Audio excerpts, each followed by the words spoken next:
மிதுன ராசி. மிதுன ராசியை பொறுத்த வரைக்கும் 10ஆம் இடத்திற்கு சனி வராரு. 9ஆம் இடமான பாக்கியஸ்தானத்திலிருந்து 10ஆம் இடமான கர்மஸ்தானத்துக்கு வராரு.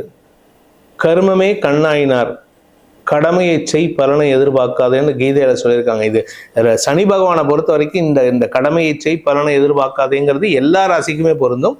அதுவும் இப்போ 10ஆம் இடத்துக்கு வரக்கூடிய மிதுன ராசிக்கு சனி பகவான் கடமையை செய்வதற்குண்டான யோகத்தை ஏற்படுத்தி ஃபாரின் டிராவலை நிறைய கொடுப்பார். ஏன்னா 10ஆம் இடத்துலேருந்து 12ஆம் இடத்தை பார்க்குறாரு.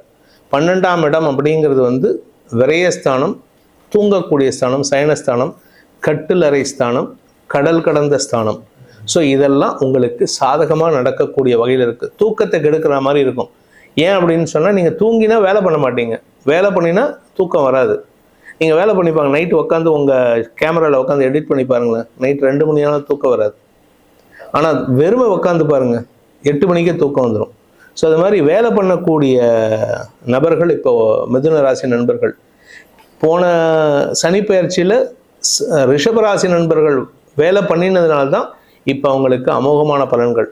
இப்போ இவங்க வேலை பண்ணினாங்கன்னா, இந்த 3 வருஷம் வேலை பண்ணினாங்கன்னா 2028லேருந்து 2030 மிதுன ராசிக்கு பெருத்த லாபத்தை தரக்கூடிய லாப சனி வரும். இப்போ முதலீடு பண்ண வேண்டிய நேரம். நீங்கள் இந்த மாதம் ஃபுல்லாக வேலை பண்ணீங்கன்னா தான் 1ஆம் தேதி சம்பளம் வரும். ஸோ இப்போ இந்த மாதங்கிறது மிதுன ராசிக்கு இந்த 2025லேருந்து 2028ங்கிறது ஒரு மாதம் கணக்கு வச்சுக்கோங்க. அஸ்திவாரம் போட வேணும். 2028ல் சம்பளம் வரும் உங்களுக்கு. அப்போ சம்பளம் வரணும்னா இப்போ ஒழுங்காக வேலை பண்ணாதான். அப்போ சம்பளம் சாதாரணமாக வராது, லம்சம் கட்டியாக தங்கமாக வரும். வேலைகளை செய்ய வேண்டும். ஆமாம், நீங்க சொன்ன மாதிரி அஸ்திவாரம் நம்ம பில்ட் பண்ண போறோம், அதுக்கான வேலைகளை தான் ஆரம்பிக்க போறோம். அப்போ அதுக்கு முதல் ஸ்டெப்பா இருக்கிறது என்னன்னு பாத்தீங்கன்னா, தொழில் தொடங்கலாமா, இல்ல அதுக்கான திட்டமிடுதல் செய்யலாமா, இல்ல கரெக்டான ஒரு கம்பெனில போய் வேலையில போய் அமரலாமா, இந்த மாதிரி விஷயங்கள். இப்போ இவங்களை பொறுத்த வரைக்கும் ஒரே ஒரு விஷயம் பண்ணணும். அதை பண்ணிட்டா இவங்க என்ன வேணா பண்ணலாம். ஒரு நல்ல அட்வைசரை பக்கத்தில் வச்சுக்கணும். ஒரு அட்வொகேட், நல்ல படித்த அட்வொகேட், நல்ல சார்ட்டர்ட் அக்கௌண்டன்ட், இல்லை நல்ல கணக்கை கண்ட்ரோல் பண்ண தெரிய, செலவை கண்ட்ரோல் பண்ணக்கூடிய தெரிஞ்ச ஒருத்தரை கூட வச்சுக்கணும். தெரியாதால அவனும் ஒரு கற்றுக்குட்டி நீயும் ஒரு கற்றுக்குட்டி அப்படின்னா நஷ்டத்தை ஏற்படுத்தும். ஏன்னா 12ஆம் இடத்தை சனி பார்க்குறாரு. 12ஆம் இடத்தை சனி பார்த்தாருன்னா தூக்கத்தை கெடுக்க வேண்டும், உழைப்பை அதிகப்படுத்த வேண்டும், ஆரோக்கியத்தை சங்கடப்படுத்த வேண்டும், ப்ளஸ் நஷ்டத்தை ஏற்படுத்தணும். நீங்கள் இதெல்லாம் பண்ணுறதுக்கு பதிலாக ஒழுங்காக யாராவது ஒரு நல்ல அட்வைஸரை வச்சு பண்ணிட்டீங்கன்னா, அவர் பேச்சை கேட்கணும். கொஞ்சம் நான் எனக்கு எல்லாம் தெரியுங்கிற மாதிரி திமிருத்தனமாக பண்ணிட்டாங்கன்னா நஷ்டத்தை ஏற்படுத்தும். இவங்க ஒழுங்காக வேலை பண்ணலை, இவங்களுக்கு கொஞ்சம் நஷ்டமும் ஆகும். எப்போ ஆகும் அப்படின்னு கேட்டீங்கன்னா, 2026 to 2027க்குள்ளார ஒரு சில அமௌண்ட்டு நஷ்டம் ஆகும் இவங்களுக்கு தொழிலில். ஆனால் அதை பற்றி கவலைப்பட வேண்டாம், மறுபடியும் மீண்டெழுந்து வருவார்கள், கடனை அடைக்கும் ஆற்றல் ஏற்படும்.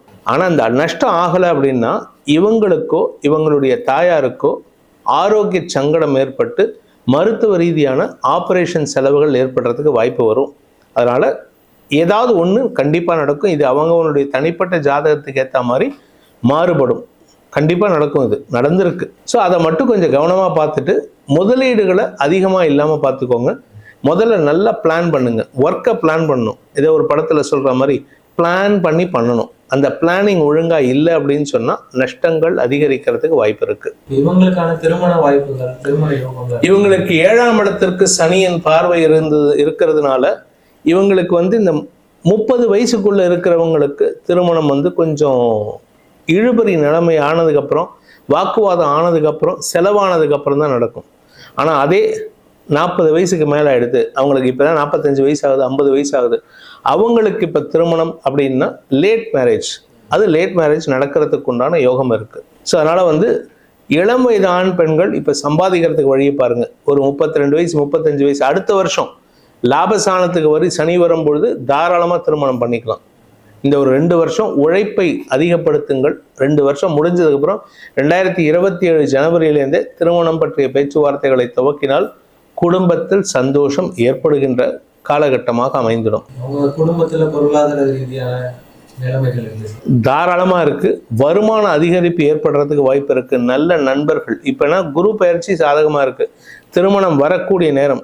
ஆனால் திருமணத்தை காட்டிலும் இதுக்கு இம்பார்ட்டன்ஸ் கொடுக்கணும். இளம் வயது ஆண் பெண்கள் திருமணத்தை தள்ளி போடணும்.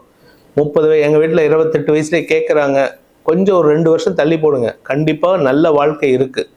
ஏன்னா இப்போ சம்பாதிச்சிங்கன்னா அடுத்த ஒரு 2 வருஷத்துக்குள்ளார நல்ல ஒரு லம்ப் சம், ஒரு ஒரு ஒரு 60 லட்சம் 80 லட்சம் 1 கோடி சொத்து சேர்க்கக்கூடிய யோகம் இருக்குது. இதை சேர்த்துக்கிட்டு அதுக்கப்புறமா திருமணம் பண்ணிக்கோங்க. ஏன்னா மனைவி வந்தாங்கன்னா அவங்கள வெளியில் கூட்டிகிட்டு போகிறதுக்கு செலவு இருக்குது. ஷாப்பிங் போனோம், சினிமாவுக்கு போனோம், அங்கே போனோம், இங்கே போனோம், அவுட்டிங் போனோம், ஒரு 4 இடத்துக்கு 4 ஊருக்கு போனோம். இன்றைக்கி எல்லாமே எடுத்த வெளியில் வீட்டை விட்டு வாசலுக்கு வெளியில் வந்தீங்கனாலே கார் ஏறினாலே மினிமம் 5000 ரூபா செலவாகும். அதுக்கேற்ற மாதிரி உங்கள் ஸ்டேட்டஸை உயர்த்திக்கோங்க. இப்போ ஸ்டேட்டஸ் உயரக்கூடிய நேரம். இவர்களுக்கு சனி பயிற்சிக்கான பலன்கள் எந்த சதவீதம் சார்? இவங்களுக்கு 95 to 96%. இவங்க ரிஷபராசிக்கு அடுத்த லெவலில் இருக்காங்க. அதனால் தாராளமாக 95 to 96% கொடுக்கலாம். இவர்களுடைய கடுமையான உழைப்பு இருந்தால் 95 to 96%.